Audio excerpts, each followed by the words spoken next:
जय श्री सचिसुता नवद्वीप की हारी। जय हरि श्री हरि जय जय गौर हरि। जय हरि श्री हरि जय जय गौर हरि। जब भगवान जगन्नाथ, भगवान बलराम तथा सुभद्रा अपने अपने सिंहासनों पर बैठ गए तो श्री चैतन्य महाप्रभु अपने भक्तों के साथ मंदिर के आंगन में बड़े ही हर्ष से संकीर्तन करने लगे और नाचने गाने लगे। जब श्री चैतन्य महाप्रभु नाच गा रहे थे तो वे प्रेमाविष्ट हो गए और जिन लोगों ने उन्हें देखा वे भी भगवत प्रेम के सागर में डूब गए। गुंडिचा मंदिर के आंगन में अपना नृत्य समाप्त करके संध्या समय महाप्रभु ने आरती उत्सव देखा। तत्पश्चात वे आइटोटा नामक स्थान पर गए और वहां रात्रि में विश्राम किया। तभी अद्वैत आचार्य इत्यादि प्रमुख भक्तों ने 9 दिनों तक अपने अपने घरों में महाप्रभु को आमंत्रित करने का अवसर प्राप्त किया। शेष भक्तों ने वर्षा के 4 महीनों में महाप्रभु को एक एक दिन अपने यहाँ आमंत्रित किया। इस तरह उन्होंने आमंत्रणों का बंटवारा कर लिया। इस 4 महीने की अवधि में प्रतिदिन का आमंत्रण महत्वपूर्ण भक्तों ने आपस में बांट लिया। शेष भक्तों को महाप्रभु को अपने यहाँ आमंत्रित करने का अवसर ही नहीं मिल पाया। चूंकि उन्होंने एक एक दिन नहीं मिला, अतएव 2 या 3 भक्तों ने मिलकर आमंत्रण दिया। ये लीलाएं हैं महाप्रभु द्वारा आमंत्रण स्वीकार करने की। प्रातःकाल स्नान करने के बाद श्री चैतन्य महाप्रभु भगवान जगन्नाथ का दर्शन करने मंदिर जाया करते थे। तब वे अपने भक्तों के साथ संकीर्तन करते थे। श्री चैतन्य महाप्रभु ने कीर्तन तथा नृत्य के द्वारा कभी अद्वैत आचार्य को नाचने के लिए प्रेरित किया तो कभी वे नित्यानंद प्रभु, हरिदास ठाकुर तथा अच्युतानंद को नाचने के लिए प्रेरित करते थे। श्री चैतन्य महाप्रभु कभी वक्रेश्वर को कीर्तन तथा नृत्य में लगा देते तो कभी अन्य भक्तों को। महाप्रभु गुंडिचा मंदिर के आंगन में नित्य 3 बार प्रातः, दोपहर तथा शाम को संकीर्तन करते थे। इस समय पर चैतन्य महाप्रभु को लगा कि कृष्ण वृंदावन लौट चुके हैं। ऐसा सोचकर उनकी कृष्ण विरह की अनुभूति शांत हो गई। श्री चैतन्य महाप्रभु सदैव राधा तथा कृष्ण की लीलाओं का चिंतन करते रहते और वे इसी चेतना में निमग्न रहते। गुंडिचा मंदिर के पास अनेक बगीचे थे और श्री चैतन्य महाप्रभु तथा उनके भक्त इन सब में वृंदावन लीलाएं किया करते थे। इंद्रद्युम्न नामक सरोवर में वे जल क्रीड़ा करते थे। महाप्रभु स्वयं सारे भक्तों पर जल उछालते और सारे भक्त भी उन्हें चारों ओर से घेर कर उन पर पानी उछालते। जल में वे कभी एक वृत्त बनाते और कभी अनेक वृत्त बनाते।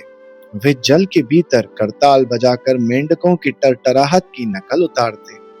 कभी 2 भक्त जोड़ी बनाकर जल में लड़ते। इनमें से एक जीत जाता और दूसरा हार जाता। महाप्रभु यह सारा तमाशा देखते रहते। पहला खिलवाड़ अद्वैत आचार्य तथा नित्यानंद प्रभु के बीच हुआ। वे एक दूसरे पर पानी फेंकने लगे। अद्वैत आचार्य हार गए और बाद में नित्यानंद को गालियां देने लगे। स्वरूप दामोदर तथा विद्यानिधि भी एक दूसरे पर पानी फेंकने लगे। मुरारी गुप्त तथा वासुदेव दत्त ने भी इसी तरह खिलवाड़ किया। श्रीवास ठाकुर तथा गदाधर पंडित के बीच जल क्रीड़ा हुई तथा राघव पंडित और वक्रेश्वर पंडित के बीच भी ऐसी ही क्रीड़ा हुई। वे एक दूसरे पर जल फेंकने में व्यस्त हो गए। सार्वभौम भट्टाचार्य श्री रामानंद राय के साथ जल क्रीड़ा करने लगे। वे दोनों अपनी गंभीरता त्याग कर बच्चों जैसे बन गए। जब श्री चैतन्य महाप्रभु ने सार्वभौम भट्टाचार्य तथा रामानंद राय की चंचलता देखी तो वे हंसने लगे और गोपीनाथ आचार्य से बोले, भट्टाचार्य तथा रामानंद राय, दोनों से कहो कि वे अपने बालकों जैसा खेल बंद कर दें, क्योंकि दोनों अत्यंत विद्वान, गंभीर तथा महापुरुष हैं।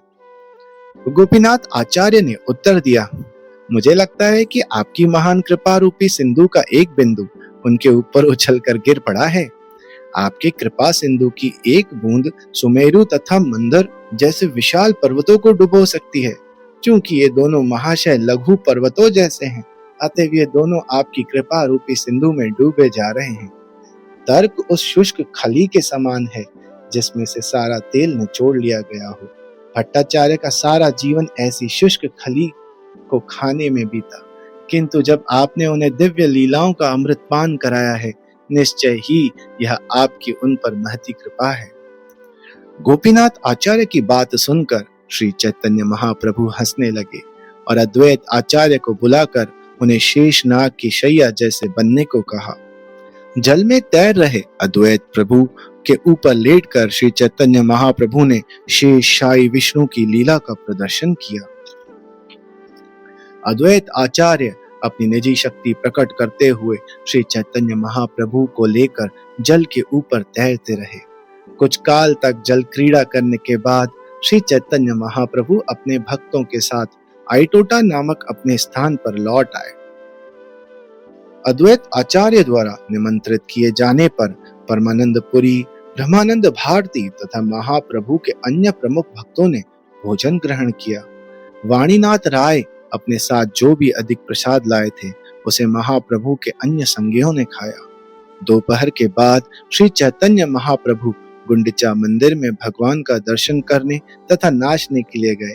रात्रि में वे विश्राम करने के लिए बगीचे में गए। अगले दिन श्री चैतन्य महाप्रभु गुंडिचा मंदिर भी गए और भगवान का दर्शन किया। तब वे आंगन में कुछ समय तक गाते और नाचते रहे। तब श्री चैतन्य महाप्रभु अपने भक्तों के साथ बगीचे में गए और वहां उन्होंने वृंदावन लीला का आनंद उठाया। बगीचे में नाना प्रकार के वृक्ष तथा लताएं थी। वे सभी श्री चैतन्य महाप्रभु को देखकर अत्यंत प्रफुल्लित थे। पक्षी चहचहा रहे थे, भौरे गुनगुना रहे थे और शीतल पवन बह रहे थे। चूंकि महाप्रभु हर वृक्ष के नीचे नाच रहे थे, इसलिए वासुदेव को अकेले गाना पड़ा। जब वासुदेव दत्त हर वृक्ष के नीचे पृथक पृथक गाने गा रहा था, तो श्री चैतन्य महाप्रभु बड़े ही भावावेश में अकेले नाच रहे थे। तब श्री चैतन्य महाप्रभु ने वक्रेश्वर पंडित को नाचने के लिए आदेश दिया और ज्यों ही वो नाचने लगे, महाप्रभु गाने लगे। तब स्वरूप दामोदर तथा अन्य कीर्तनियों भी श्री चैतन्य महाप्रभु के साथ साथ गाने लगे। प्रेम विभोर होने के कारण उन्हें समय तथा परिस्थिति का ध्यान ही न रहा। कुछ समय तक इस तरह उद्यान लीला करने के बाद वे सभी नरेंद्र सरोवर में स्नान करने गए और वहां जल क्रीड़ा का आनंद लूटा। जल क्रीड़ा करने के बाद श्री चैतन्य महाप्रभु पुनः बगीचे में लौट आए और वहां भक्तों के साथ प्रसाद ग्रहण किया। भगवान श्री जगन्नाथ देव 9 दिनों तक गुंडिचा मंदिर में निवास करते रहे। इस बीच श्री चैतन्य महाप्रभु भी वहीं रुके और अपने भक्तों के साथ लीलाएं करते रहे, जिनका वर्णन किया जा चुका है। जहां महाप्रभु लीलाएं कर रहे थे वह बगीचा बहुत बड़ा था और जगन्नाथ वल्लभ कहलाता था। श्री चैतन्य महाप्रभु ने वहीं 9 दिनों तक विश्राम किया। यह जानकर कि हेरा पंचमी उत्सव आने वाला है, राजा प्रताप रुद्र ने काशी मिश्र से बड़ी सावधानी से बात की। कल हेरा पंचमी तथा लक्ष्मी विजय उत्सव होगा। तुम इस उत्सव को इस तरह से मनाओ जैसा कि इसके पूर्व कभी न मनाया गया हो। राजा प्रताप रुद्र ने कहा, तुम इस उत्सव को इतना शानदार ढंग से मनाओ कि इसे देखकर चैतन्य महाप्रभु पूरी तरह प्रसन्न और चकित हो जाएं। मेरे भंडार में तथा अर्चा विग्रह के भंडार घर में जितने भी छप्पे कपड़े, छोटी घंटियां, छत्र तथा चामर हो, इन सबको ले आओ। सभी तरह की छोटी बड़ी झंडियां तथा झंडे और घंटे एकत्र करो। तब वाहन सजाओ और विभिन्न संगीत तथा नृत्य मंडलियों को उसके साथ कर दो।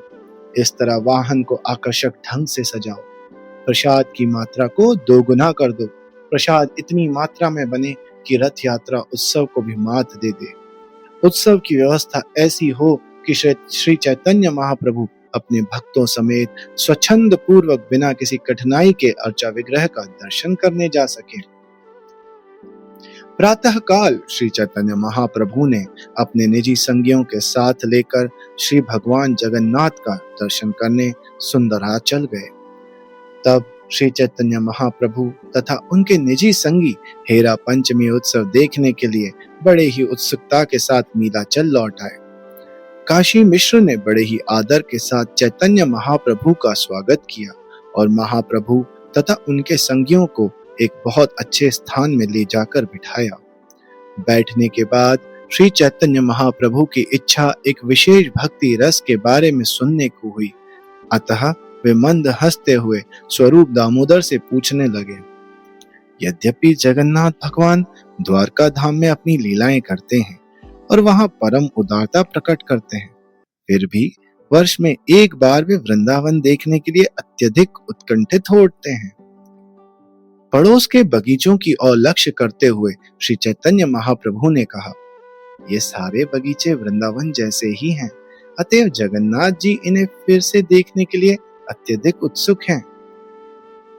बाहर से वे दिखावा करते हैं कि वे रथ यात्रा में भाग लेना चाहते हैं, लेकिन वास्तव में वे वृंदावन की प्रतिमूर्ति गुंडिचा मंदिर अर्थात सुंदराचल जाने के लिए जगन्नाथपुरी छोड़ना चाहते हैं। भगवान रात दिन फूलों के विभिन्न बगीचों में लीलाओं का आनंद लेते हैं, लेकिन वे अपने साथ लक्ष्मी देवी को क्यों नहीं ले जाते? स्वरूप दामोदर ने उत्तर दिया, हे प्रभु, कृपया इसका कारण सुने। लक्ष्मी देवी को वृंदावन लीलाओं में प्रवेश नहीं कराया जा सकता। वृंदावन लीलाओं में एकमात्र सहिकाएं गोपियां ही हैं। गोपियों के अतिरिक्त अन्य कोई कृष्ण का मन आकृष्ट नहीं कर सकता। महाप्रभु ने कहा, कृष्ण वहां रथ यात्रा के बहाने सुभद्रा तथा बलदेव के साथ जाते हैं। उन बगीचों में गोपियों के साथ की सारी लीलाएं भगवान कृष्ण के अत्यंत गुह्य भाव है, उन्हें कोई नहीं जानता। क्योंकि कृष्ण की लीलाओं में कोई दोष नहीं है, तो फिर लक्ष्मी जी क्यों रुष्ट होती हैं? स्वरूप दामोदर ने उत्तर दिया, प्रेम पीड़ित युवती का स्वभाव है कि वह अपने प्रेमी से उपेक्षित होने पर तुरंत क्रुद्ध हो जाती है। जब स्वरूप दामोदर तथा श्री चैतन्य महाप्रभु इस प्रकार बातें कर रहे थे, तो लक्ष्मी जी का जुलूस निकट आ गया। वे सोने की पालकी में सवार थीं, जिसे 4 आदमी ले जा रहे थे, और पालकी तरह तरह के रत्नों से सजी हुई थी। पालकी के चारों ओर लोग छत्र, चामर तथा झंडे झंडियां लिए हुए थे, और इनके आगे आगे गवैये तथा नृत्यकाएं थी। दासियां जल में घड़े, चामर तथा पान की पिटारियां लिए थी। ऐसी सैकड़ों दासियां थीं। वे सभी आकर्षक वस्त्र धारण किए थे और बहुमूल्य हार पहने थी। लक्ष्मी जी क्रुद्ध मुद्रा में मंदिर के मुख्य द्वार पर आ पहुंची। उनके साथ उनके परिवार के अनेक सदस्य थे और वे सभी असाधारण ऐश्वर्य का प्रदर्शन कर रहे थे। जब जुलूस आ गया तो लक्ष्मी जी की सारी दासियां भगवान जगन्नाथ के सारे प्रधान सेवकों को बंदी बनाने लगी। दासियों ने जगन्नाथ जी के सेवकों को बांधकर उन्हें हथकड़ियां लगा दी और उन्हें लाकर लक्ष्मी जी के चरण कमलों पर गिरने के लिए बाध्य किया। वे सभी धन लूटने वाले चोरों की तरह बंदी बना लिए गए। जब नौकर लक्ष्मी जी के चरण कमलों पर गिरे तो वे लगभग अचेत हो गए। उन्हें डांटा डपटा गया और भद्दी भद्दी गालियां दी गई तथा मजाक के पात्र बनाए गए। जब महाप्रभु के संगियों ने लक्ष्मी जी की दासियों की ऐसी दृष्टता देखी तो उन्होंने अपने हाथों से अपना मुख ढक लिया और वे हंसने लगे। स्वरूप दामोदर ने कहा, तीनों लोकों में इस तरह का अहंकार नहीं है। कम से कम मैंने ना तो देखा है न सुना है। जब कोई स्त्री उपेक्षित और निराश हो जाती है तो अहंकार वश वह अपने आभूषण उतारकर खिन्न होकर फर्श पर बैठ जाती है और अपने नाखूनों से फर्श पर रेखाएं खींचती है। मैंने इस प्रकार का गर्व कृष्ण की सबसे गर्वीली महारानी सत्यभामा में सुना है। मैंने समस्त दिव्य रसों की खान समान वृंदावन की गोपियों में भी ऐसा मान सुना है। किंतु लक्ष्मी जी के किस्से में मैं अन्य प्रकार का मान देख रहा हूँ। वे अपना ऐश्वर्य प्रदर्शित करती हैं, यहाँ तक कि वे अपनी पति पर आक्रमण करने के लिए अपने सैनिकों के साथ जाती हैं। श्री चैतन्य महाप्रभु ने कहा, कृपया वृंदावन में प्रकट होने वाले समस्त प्रकार के मानों का वर्णन कीजिए। स्वरूप दामोदर ने उत्तर दिया, गोपियों का मान सैकड़ों धाराओं के साथ बहने वाली नदी समान है। विभिन्न स्त्रियों में प्रेम के गुण तथा स्वभाव भिन्न भिन्न होते हैं। उनके ईर्ष्यायुक्त क्रोध के भी अनेक भेद तथा गुण होते हैं। गोपियों द्वारा प्रदर्शित विविध प्रकार के ईर्ष्यायुक्त क्रोध का पूरा वर्णन कर पाना संभव नहीं है, किंतु कुछ सिद्धांतों से संकेत मिल जाएगा।